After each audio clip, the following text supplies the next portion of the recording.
At the height of her fame as a singer, I asked her to be my co-star in a movie called The Bodyguard. I thought she was the perfect choice. But the red flags came out immediately.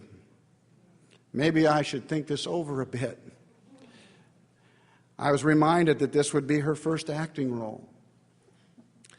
We could also think about another singer, was a suggestion. Maybe somebody white. I told everyone that I had taken notice Whitney was black.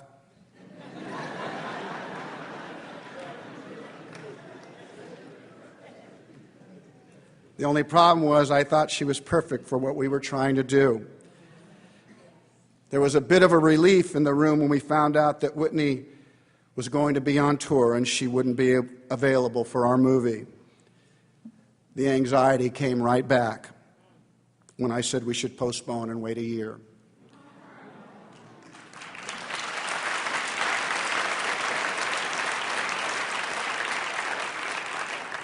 That was a lot for the studio to accept, and to their credit, they did, but not without a screen test. I wanted to tell her that the game was rigged, that I didn't care how the test went, that she could fall down and start speaking in tongues.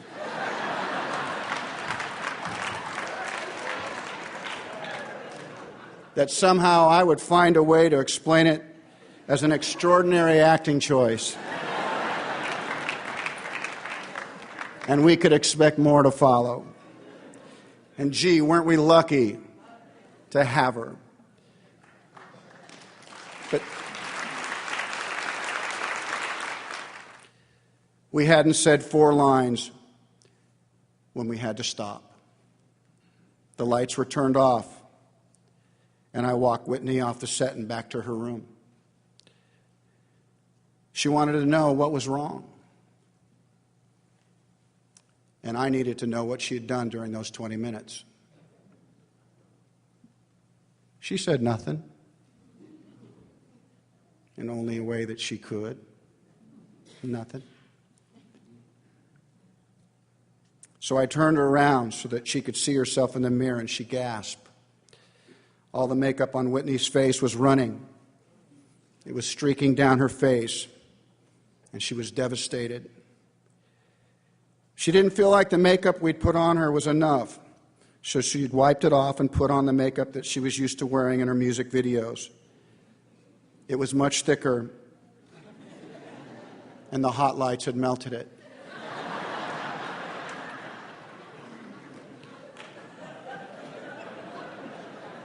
She asked if anyone had saw. I said I didn't think so. It happened so quick.